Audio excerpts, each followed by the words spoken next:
Okay, it's 10 a.m., so if other people join us, that's great, but let's go ahead and get started to be respectful of your time this morning. I'm Rebecca Kluber-Dance-Hansinger. I am the Educational Services Librarian for the Central New York Library Resources Council. My pronouns are she, her, and welcome to the first webinar of our CLRC Services webinar series. Today we'll cover membership and ESLN services. Before we get started, I'd like to take care of some housekeeping.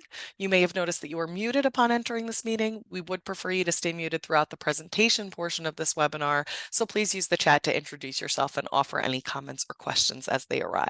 This is pretty informal, so if we want to have a discussion towards the end, we can absolutely do that where people are unmuted. Automated captions are available for this webinar. To toggle the subtitles, click the More button at the bottom of your screen and then select Caption in the menu that appears. All attendees are expected to follow CLRC's Code of Conduct, which will be added to the chat shortly. To summarize, please treat all CLRC staff, event attendees, and speakers with respect. Those who are not adhering to the Code of Conduct will be removed from the webinar. This webinar is being recorded, and a link to the recording will be shared in the next few days.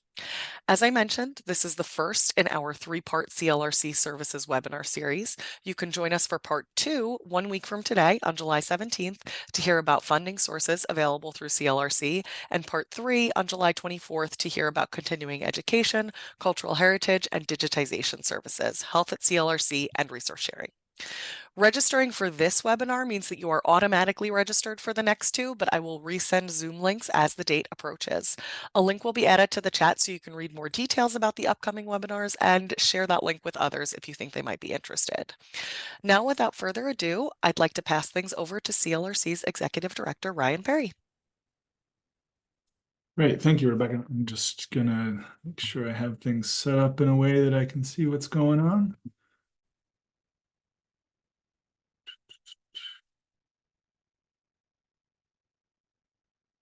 All right. Good morning, everybody. Thank you so much for coming. We envisioned this series as kind of an overview of our services and kind of some of the stuff we offer. So I see some familiar faces and names on this. So some of this will be hopefully review or stuff that you might already know, but I think we'll also cover several things hopefully that you don't know. So I'm going to start very much at the beginning here and go through kind of what we do as CLRC, who we are as CLRC, and what you can do to get involved a little bit more. So as Rebecca mentioned, my name is Ryan Perry. I am the Executive Director of the Central New York Library Resources Council. I've been in this position for just over a year now. I was appointed last July, but I've been working for the council for just over 9 years now. In various capacities. So I'm really excited to go through all this. I think it's going to be great to kind of circle the wagons and figure out this is what we do and what we are. So just to cover what I'm going to be discussing today. And thank you, Rebecca, for putting the link in chat. So on my first slide here, there's a link. You can actually pull up the slides and see them yourself. I know this is helpful for some people to see kind of their own for themselves what we're going through, but also there are links throughout the slides to various pages and services. So thank you for adding that, Rebecca. It's crc.org/services1. That'll take you directly to these slides in Google Slides. All right, so back to what I was saying. This is going to be an introduction to CLRC. We're going to talk a little bit about membership and who is a member, how do you become a member if you aren't already a member, and then some of the benefits you get from the Empire State Library Network, which CLRC is a member of. It's a consortia of consortias. We'll talk a little bit about legislative advocacy and the work we do around that area. And then I'll talk about our communications, how we communicate out our programs and services and events, and some other kind of fiscal management stuff that we can do that might not be taken advantage of now, but it's something we can do in the future more. And then finally, we'll talk a little bit about ways to get involved. So starting from the very, very beginning, the Central New York Library Resources Council is a nonprofit that has as its mission to empower its members by providing support programs and advocacy, resulting in stronger libraries and communities within the region. So we're really here to help libraries and our various other members with pretty much anything that we can. We're here to do. We do a variety of things. I like to kind of think about our main service areas as being advocacy, continuing education, resource sharing, a broad array of cultural heritage services and digitization work, and then kind of a catch-all for special projects. And our members are all different types of libraries. Any library is eligible to become a member of CLRC, and many are actually even required by state law to be a member of ours. So we have academic libraries of all sizes, shapes, and forms, from public universities to private colleges. We have school libraries that are members through the school library systems. Public libraries in our four-county region are all members of ours. And then this kind of broad catch-all of special libraries, so law libraries, business libraries, hospitals, and a variety of other kind of specialty libraries, Supreme Court Law Library, for instance. And then another broad catch-all, cultural heritage organizations. So this would include historical societies, archives, museums, any kind of organization that acts as a steward of their community's historical and special collections. So a bit more about how we're structured, and this again might be reviewed for many people, but the State Department of Education has, as you would imagine, a very complicated structure. But where libraries fit within this is under the Office of Cultural Education, and then within that, the state library is a division of that, and within the state library, there's something called the Division of Library Development, which is the department that works with library systems and kind of looks outward to various community partners throughout the state. And so there's this big state bureaucracy. They provide us funding, but we're an independent 501c nonprofit. So we have the benefit of receiving our funding from most of our funding from the state, but we also are independent, so we're able to kind of move a little bit more nimbly and with fewer roadblocks and red tape than the state is confronts. Many times with good reason, but also, it can slow things down and complicate things. So CLRC then reports back. We have a plan of service that we submit to the state covering a 5-year period, and we have annual reports, and we have various other reporting mechanisms that we have with the state. So it's a pretty good arrangement. It works out well for us. It allows us to be nimble, allows us to do things that would be harder within the state government, and really kind of frees us up to be responsive to what our members in our region need. So that works out really well. And this could be way more complicated. I have other diagrams like this that are like more complicated than they need to be, but this is the kind of the simple version of it. We're an independent 501c3 that receives funding and reports back to the state. Here's our current CLRC staff. Many of you may have worked with us, or various of us in capacities over the years. Ashley Beavers is our digital projects and preservation librarian. She's been in this role for a few years now, and she handles a lot of our digitization work and our grants and training and all that around that area. Rebecca Kuban-Hansinger, who you just met at the beginning with the introduction. She's our educational services librarian. She does a lot of our continuing education, some of our grants, and a lot of various aspects around those areas, among many other things. Fran Dingle is our finance and administrative manager. So she handles our books and our finances, and also helps just with a variety of administrative tasks, and kind of keeps the office running and keeps us operating as effectively as we can be. And our newest staff member is Sophie Friedman. She started back in May, and her title is Member Services Librarian. She does all of our like resource sharing in her library loan and those kind of things, and also is going to be working more on special projects and member outreach as she settles further into her role. So you're going to hear from all these people in the other two webinars. Today it's mostly me, but you know, all the staff's going to talk more about what they do and how they work with our members. But this is our small but mighty staff, and we're always available and happy to help in any way that we can. All right, so who is a member of CLRC? This should be a really straightforward answer, but it actually ends up being a little more complicated.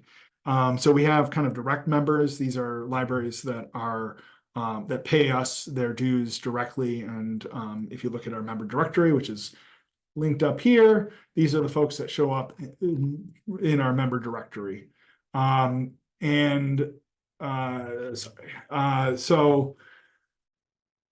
examples like Arcadis, which is an environmental research firm, Colgate University Libraries, so like our academics and historical societies, the Syracuse University Art School, so the School of Information Studies at Syracuse University. This is a unique case where you know, the students of this school are actually members of CLRC, and they often, I mean, they're only in the program generally for 2 years, maybe a little bit more, but they don't always know that they're even members, and they can't, you know, they can take advantage of our events and our grants and all those things. So if there's any students that end up, you know, watching this, you are a member as long as you're a student.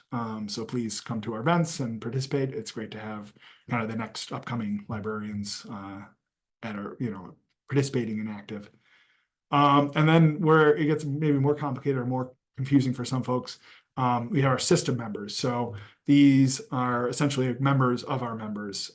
So the Mid-York Library System and Onondaga County Public Library System are, you know, public library systems that have individual libraries or branches that are members of theirs. And so if you work for Baldwinsville Public Library, you are a member of CLRC, even though you don't see you know, Baldwinsville Public Library listed as in our main list here.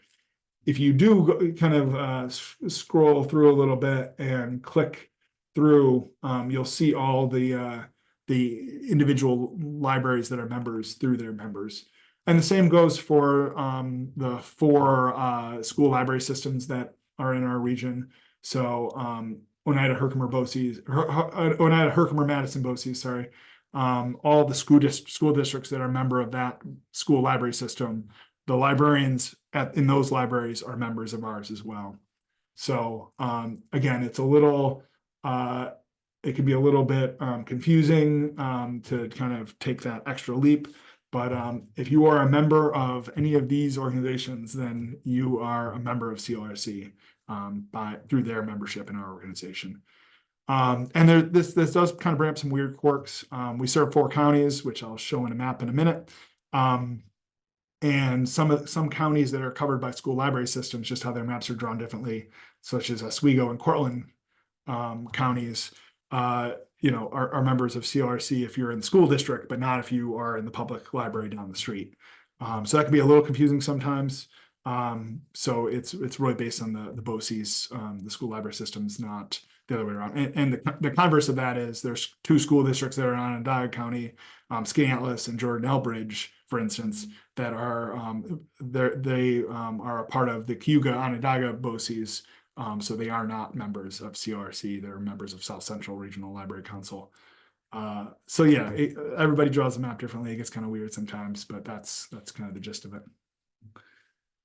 All right, so here's our 4 counties. If you're watching this video and you're interested in potentially joining CLRC, you know, the first step is to confirm that your organization is in our service area. So we serve Onondaga, Madison, Oneida, and Herkimer counties. And if your organization is located in one of those, you would be eligible. And then, from there, you might want to look at our membership benefits, which is linked here.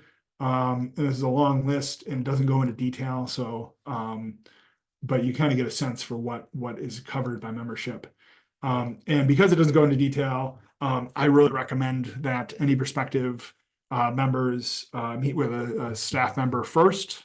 So if you're interested in like doing the digitization projects, you might meet with Ashley Beavers and just confirm that we're able to actually help you. I don't want people to join an organization that are unable or don't have the capacity to take advantage of our services.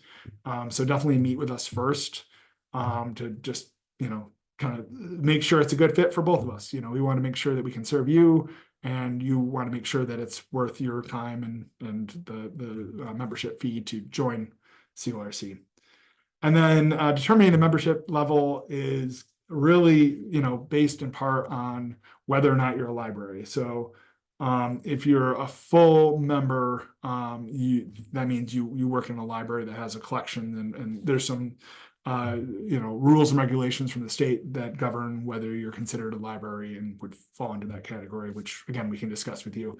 If you're an affiliate, if you want to, if you're not a library, you could join at the affiliate level, which basically means you don't satisfy the state's list of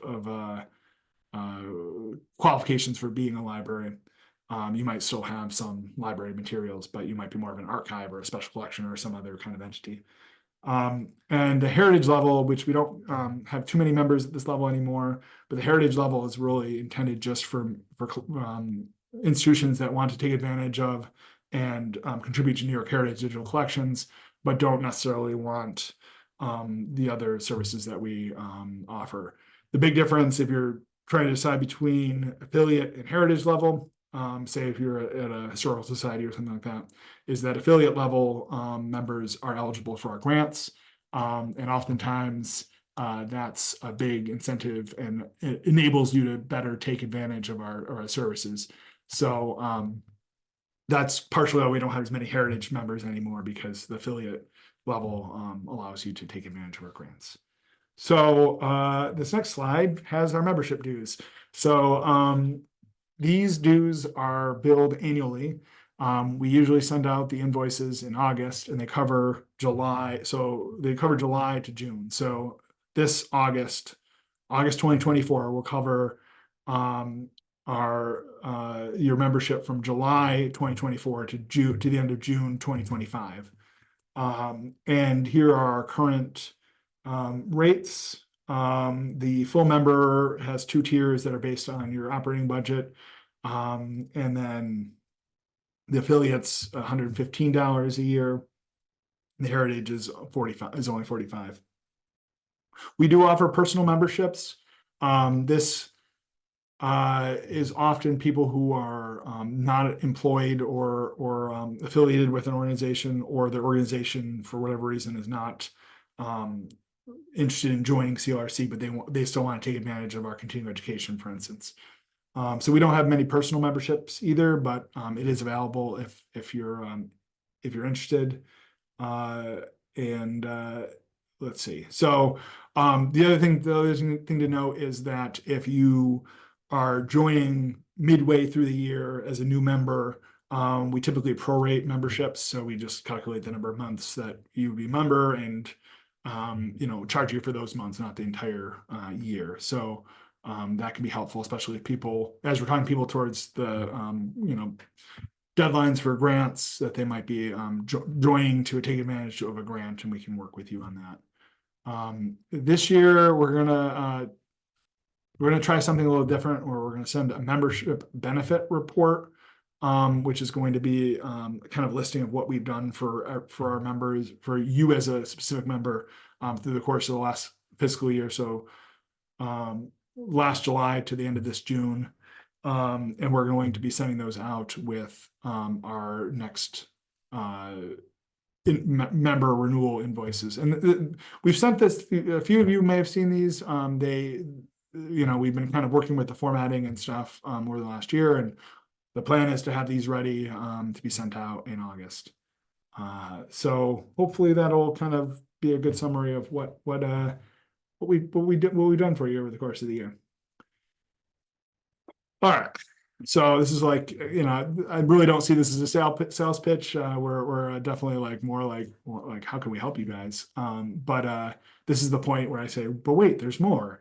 So by becoming a member of CLRC, you also have a lot of advantages through our partnership with our other library councils that serve other regions of the state. So there are 9 library councils, all with similar structures and charters and roles as CLRC, but they each serve a different region. So if you happen to be watching this recording or watching it live, and you don't aren't in a member of an organization that's based out of these 4 counties, you might reach out to these the organizations that serve your region and work through them directly. But librarians love consortias, and so this is a consortia of consortias. So the Empire State Library Network allows us to kind of expand our economies of scale and work on projects that are statewide, and that kind of expand the value and the services that we can offer. So there you are, the ESLN website's undergoing an update, so it will hopefully be more useful in the future, but I do have a link there to it. But I'm going to go through kind of the quick summary of what ESLN services might be relevant to libraries in our region. The first and probably the most common one that people take advantage of is, as a member of CLRC, you are eligible to attend most events that are put on by other library councils.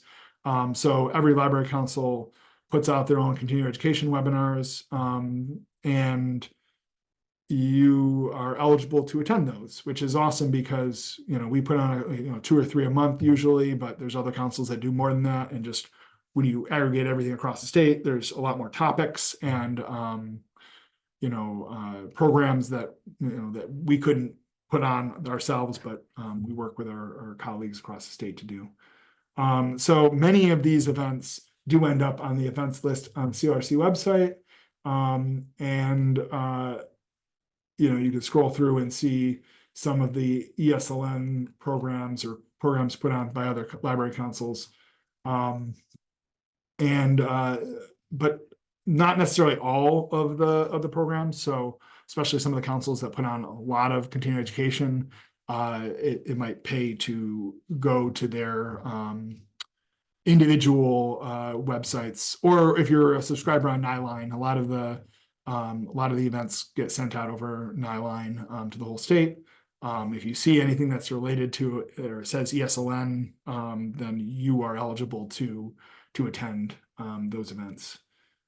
So this is especially helpful. Like for instance, Long Island Library Council puts on a lot of archival webinars, and that's not an area that we're able to program for as much. We do occasionally. So if you go to Long Island's website, you'll be able to see a lot of archival or collections management webinars. So that's a great place to look. So I kind of hinted at this a minute ago, but ESLN, so the Empire State Library Network, puts on events as well. So some webinars that we collaborate on and fund together are branded as ESLN webinars. Anything that shows up like that, you're eligible to attend. And we do typically list those on our website, so you don't necessarily have to go to the ESLN website to see those. And then there are some kind of larger events that we will organize under the ESLN banner. So one example of this, I believe, is coming up next year, is the Pillar Symposium, which is a kind of an online conference that focuses on the transition from high school librarians working with high school students to librarians in college and university settings, that kind of working on how that transition happens and how librarians can help with that process. And this is kind of tangentially related, but it's more generally related across all of our ESLN services. But 2 years ago now, so they're a little bit outdated. We did a whole ESLN services webinar series, and these were on different topics. So like the Empire Carville Discovery Cooperative and some of these other things that we're going to talk about in other webinars, and I'm having another slide. But if you go through these, for the most part, like not much has changed for a lot of these services. Some might look quite different. So the historic newspapers, for instance, has a new website. So that one's probably more out of date than many of the others. But if you're curious kind of to hear more about these ESLN services, these webinars generally hold up pretty well, even though they're 2 years old. Excuse me. All right. So I'm not going to talk much about these. This is going to be covered in 2 weeks by Ashley Beavers, but just want to kind of point out that under the ESLN banner, under the statewide collaborative framework, we've built and worked with our colleagues to make available these repositories where you can share your materials and make them available to anybody with internet connection. So New York Heritage Digital Collections, New York State Historic Newspapers, Empire Archival Discovery Cooperative, which is a repository of finding aids, Empire State Immersive Experiences, which has a lot of AR, augmented reality and virtual reality, kind of like almost like Street View kind of content. And then ESLN Academic Institutional Repository, which is a pilot of a platform, kind of a discounted platform that would allow especially smaller academic institutions to have an academic repository where they can share their intellectual content. So these are all services. We'll talk about them later in a later webinar, but I just want to point them out that these are related to our collaborative work within ESLN. All right, next kind of major area of ESLN is Empire Library Delivery. This is a contract that we have with a courier company that enables members to send interlibrary loan physical materials across the state to other participating members. So if you, I don't know if I linked to it here, but it's linked on the ESLN website. You can look through and see which members participate. So they tend to be a lot of like academic and some other like some public library systems. And basically you pay a flat rate based on the number of days that they come for deliveries. And within that flat rate, you can ship as many materials a day to other institutions. So this helps make the interlibrary loan delivery system a little bit more predictable. It helps bring the cost down in many cases. But this is definitely something that if you're interested in, reach out to me or Sophie Friedman, and we'll kind of talk you through and whether this makes sense for your organization. But this is definitely a prime example of like, something that works better at the state level where we can work together and pool funding and pool resources. And I think the only ESLN funded staff member works on Empire Library Delivery. So this is definitely a big deal for ESLN and how we provide our services across the state. Another set of services that we offer through ESLN is kind of this weird grab bag of services that are like the Ask the services. So the first one is Ask Us 24/7. This is 24-hour virtual reference, and members or participants in this program pay a fee that's discounted through ESLN, and then librarians from all over will be available for your patrons to ask reference questions. So say outside of the hours that your reference desk is staffed.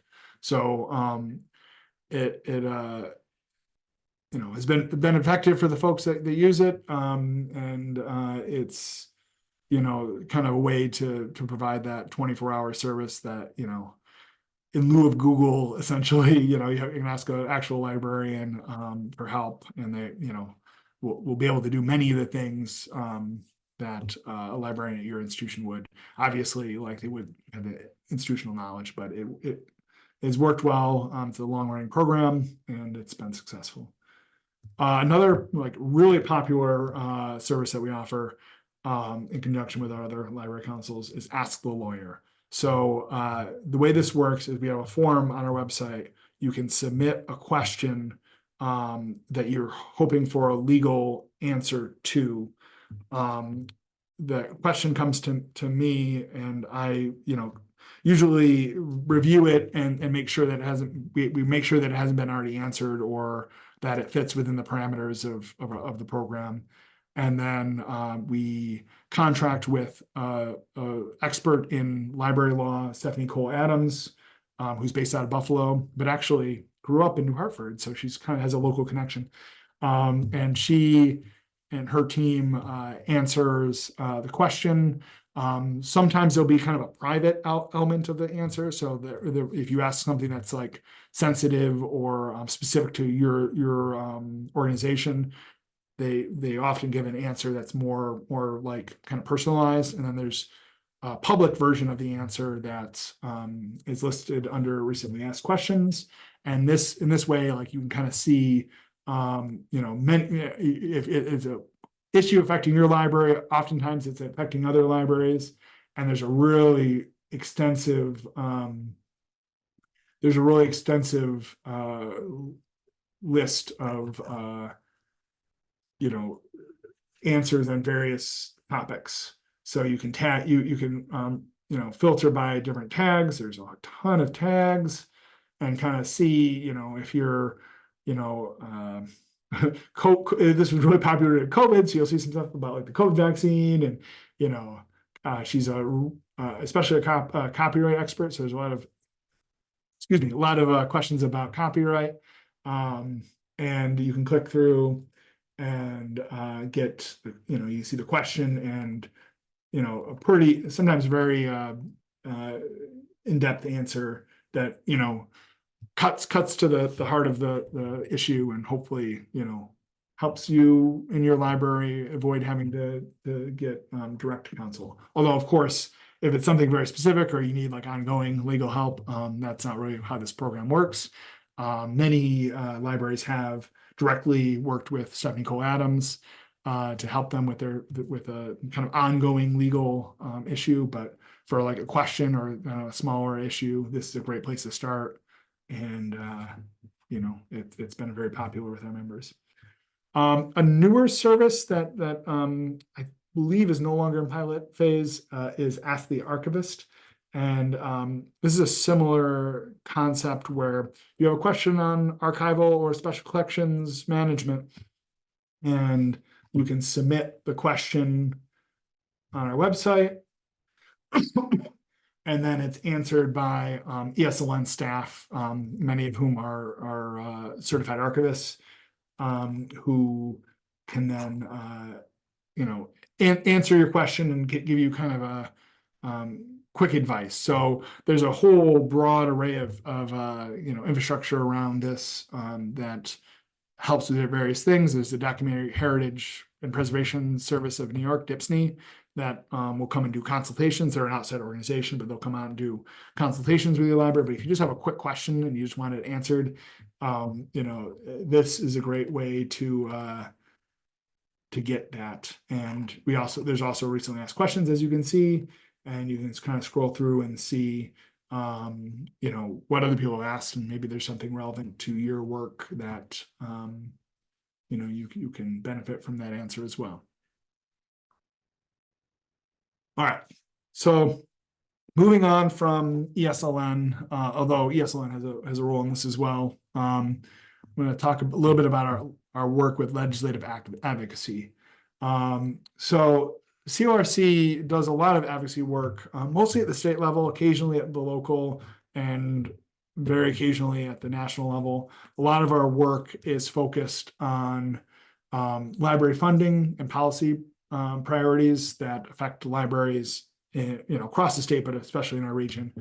And we work with legislators, and we try to establish that rapport that helps to elevate the status of libraries in these budget and policy discussions. And this is really important work. This is kind of it feels kind of sometimes behind the scenes, but this is a lot of this has real large major impacts on how libraries operate and how systems are able to support those libraries. So we do a lot of this work in partnership with the New York Library Association, NYLA, and the New York Alliance of Library Systems. So NILES is speaking of consortia, it's like a consortia of library systems. So public library systems, school library systems, and the ESLN councils are all members of NILES.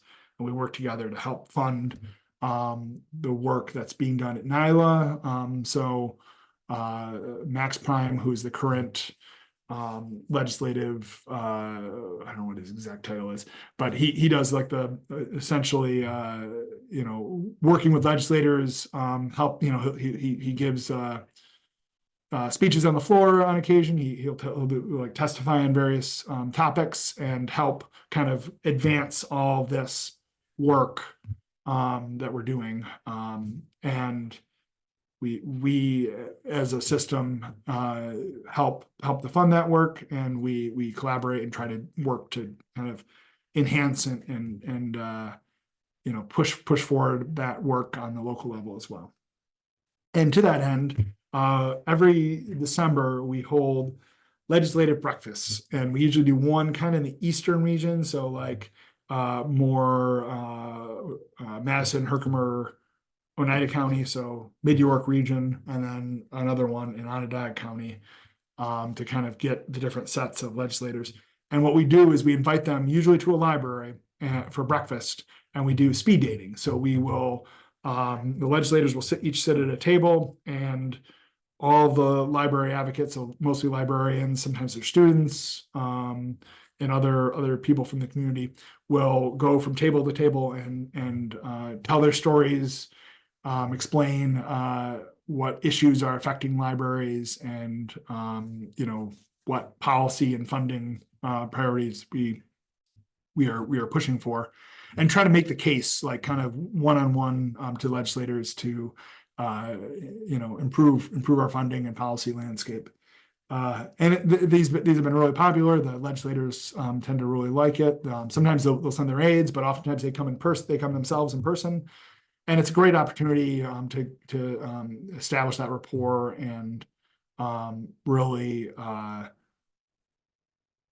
get that message directly. And the message is heard. Like several when I started doing this work toward the beginning of my career, there was a lot more legislators that had really outdated ideas and concepts of what libraries are and what they do.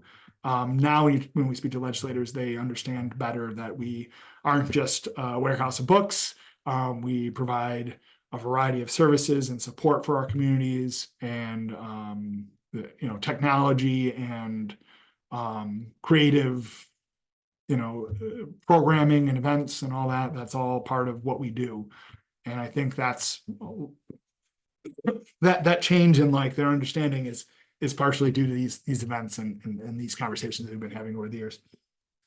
The other event that we participate in is NYLA organizes an Advocacy Day. It used to be kind of at the end of February, beginning of March, but last year they've shifted it to the beginning of February.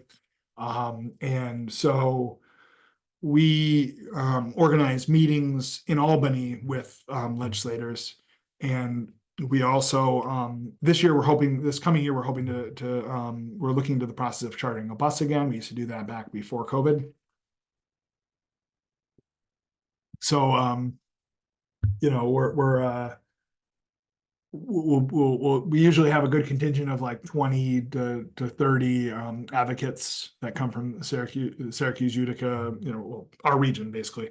And we have some good conversations in Albany, often continuing the conversations that we had the legislative breakfasts. And the other thing that I don't have on the slide, that we do is we do participate in a variety of other kind of work outside of these events and outside of this cycle, where we will, like I've written letters to legislators on specific topic areas. So Novel New York, when the funding for that was under threat, we wrote letters in collaboration with various other folks in the region and kind of made the case for why Novel New York should be funded. And thankfully it was. So over time, I think there's definitely more work to be done in this area in advocacy, but we have these kind of tentpole events and this work that we're doing in these areas to basically, improve the landscape for libraries in our region and beyond. Sorry. All right. Communications. So we do have a variety of ways that we communicate with our members. The big one, though, is our listserv. Quirk of our website design, it's a little hard to find. If you click over here, you can mailing list sign up. I also linked right in the slides to the forum. And if you join our mailing list, we send out primarily events and announcements. Occasionally we'll forward stuff from other organizations, but a lot of it is our events and our announcements of services and various other things. This is really the best way to stay informed without going to our website, on a regular basis. And it's a listserv. So like if you have something you want to post to it, as long as it's relevant, you can post and forward announcements that would be of interest to the library community. So it's not a one-way mechanism. We're working to revamp our newsletters. We've been on kind of a pause for the last few months. But our plan going forward is to have kind of a smaller than we used to general interest newsletter that I'll kind of have a statement kind of commenting about something relevant to libraries at the time. And we'll have like some of our job postings and other stuff like that in there. Rebecca has been continuously doing her continuing education corner or CE corner newsletters every month. And these are like good summaries of all the events that are happening from us and some highlights from other organizations as well. So that's something to keep an eye out for. And then we'll be adding the plan is to add another one kind of focusing on our digital collections work. So Ashley would be doing something that would kind of highlight some recent collections that are uploaded, because she's putting up some really cool stuff on a regular basis. We were going to work to get better about spreading the word about these cool new collections that are going up on a regular basis.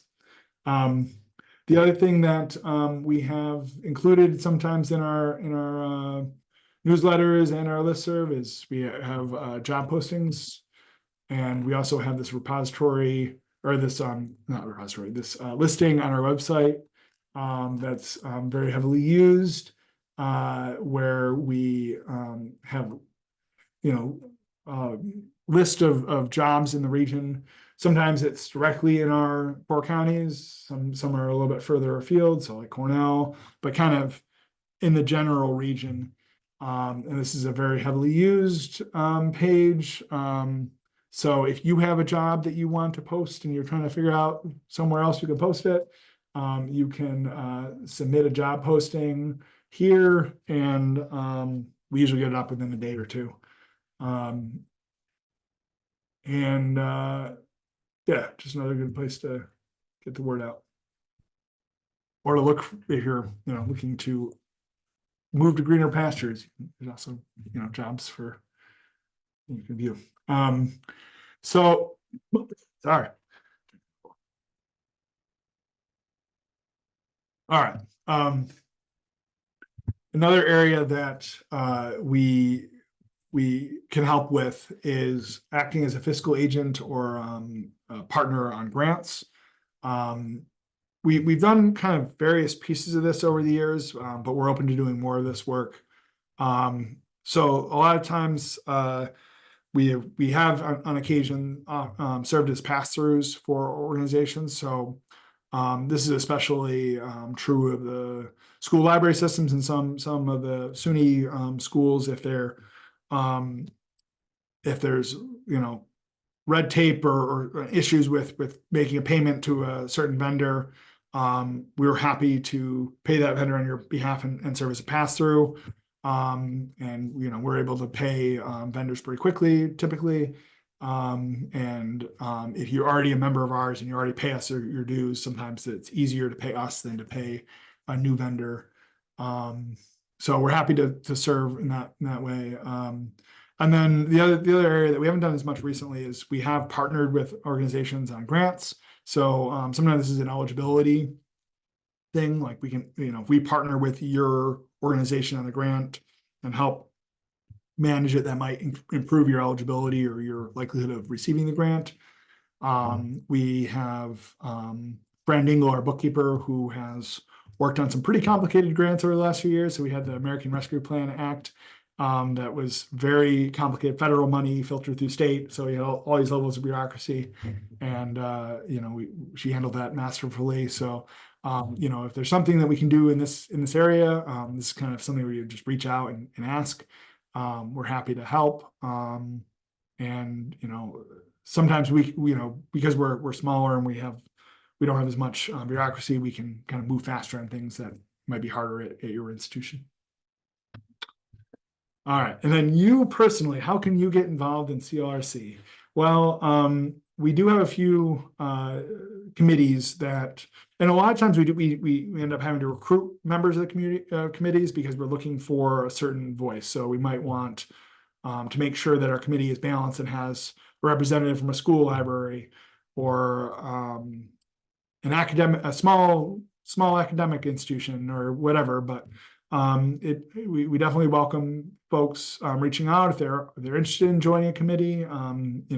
Let us know, and we can, if we have a spot available or we're looking for somebody, we would be happy to have more people involved in this way. A lot of the committee work, it seems kind of mundane at face, but some of these committees are very important.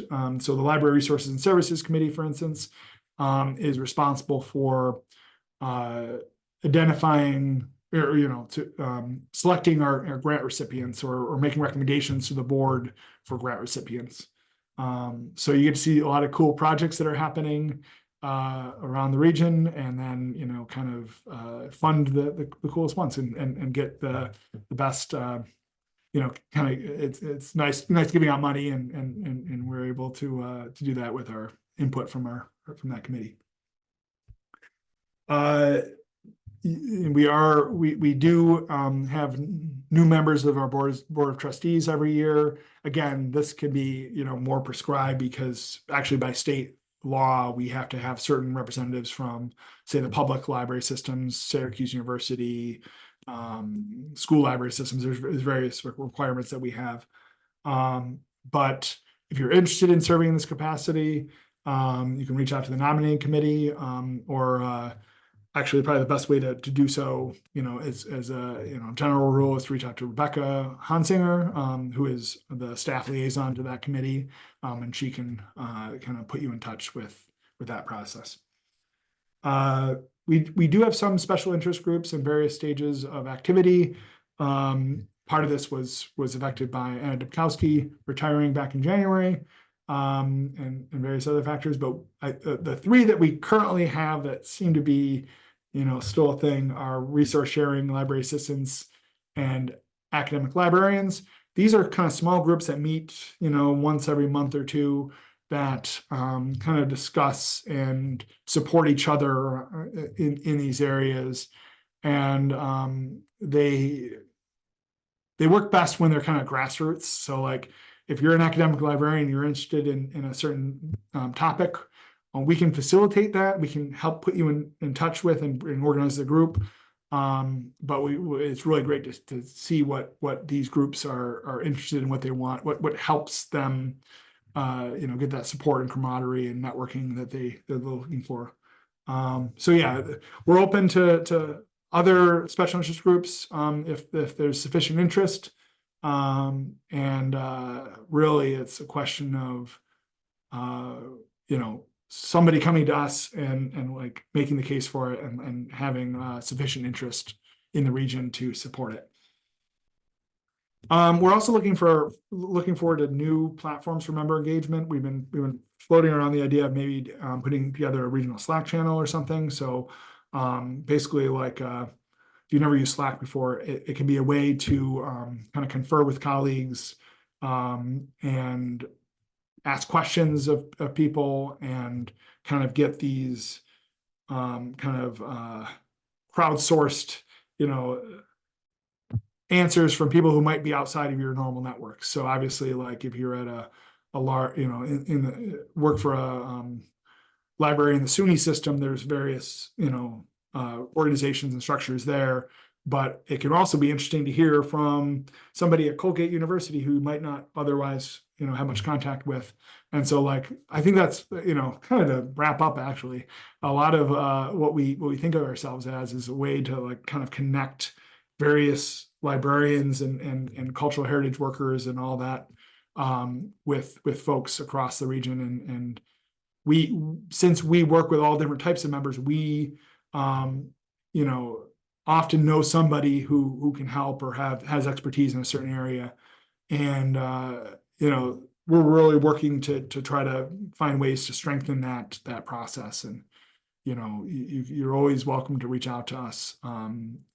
We might not know the answer to a question, but we can help you get the answer, through our various networks and across the state. I often ask my colleagues in other regions for advice, or if they've encountered something, so we can kind of tap into that larger network. And one of my last slides here, opportunities for feedback. Kind of building on what I just said, we're always open to new ideas or requests for assistance.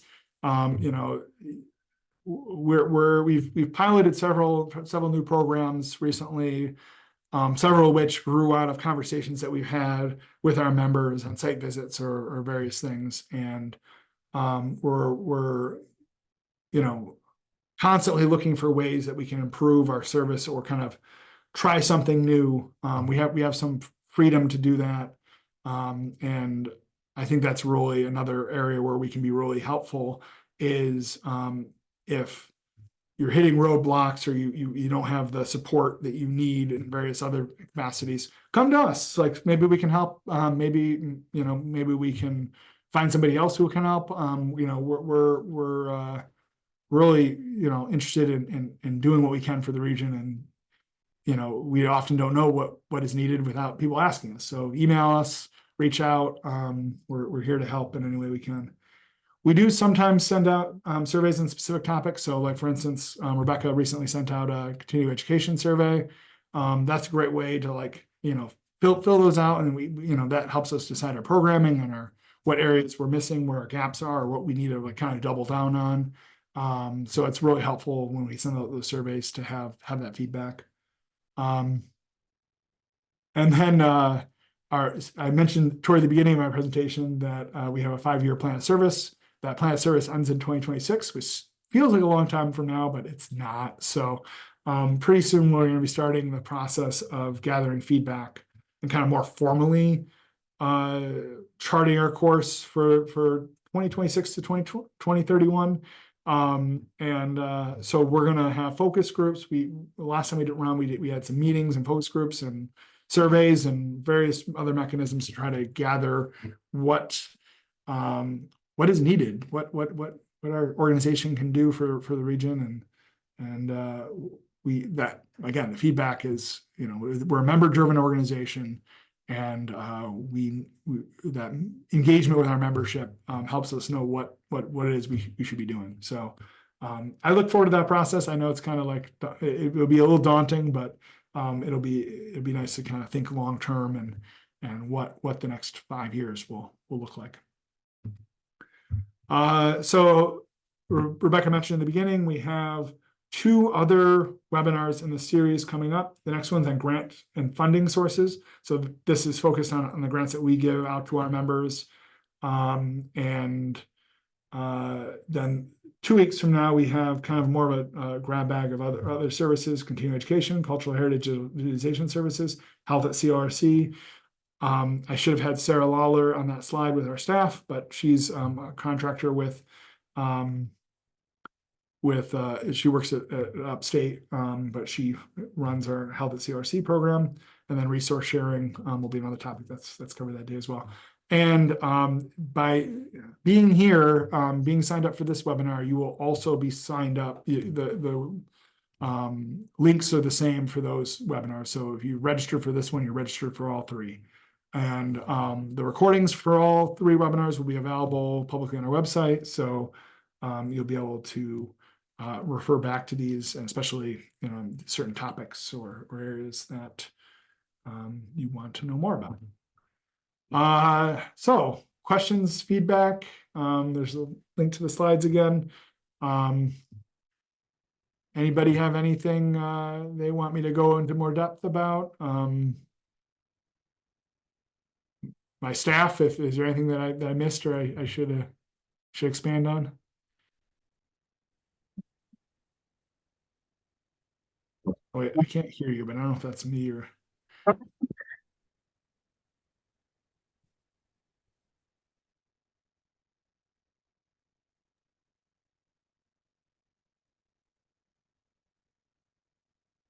Okay. Can you hear me now? Yes. Okay, cool. I can't think of anything that needs to be added, Ryan. I thought that was great. If anyone has any questions, feel free to stick them in the chat, or even at this point, unmute yourselves and ask what you need to ask. We'll give it a couple of minutes, but just to kind of reiterate, I will resend links if you'd like to attend the next two webinars, next Wednesday on the 17th and the following Wednesday on the 24th. Again, you do not need to re-register, but I will resend the links so you have them easily available. The recording will be available probably early tomorrow morning. I'll make sure it's on our website, and I'll make sure it's sent directly to you as well as to the listserv if you'd like to reread anything. I don't see any questions or anyone unmuting, so Bill says thanks, Ryan. So thanks, Bill, for coming. All right. Well, thank you all for coming this morning. I appreciate it. And I hope we see you at the next two services webinars. Thanks, everyone. Bye. Bye, everyone.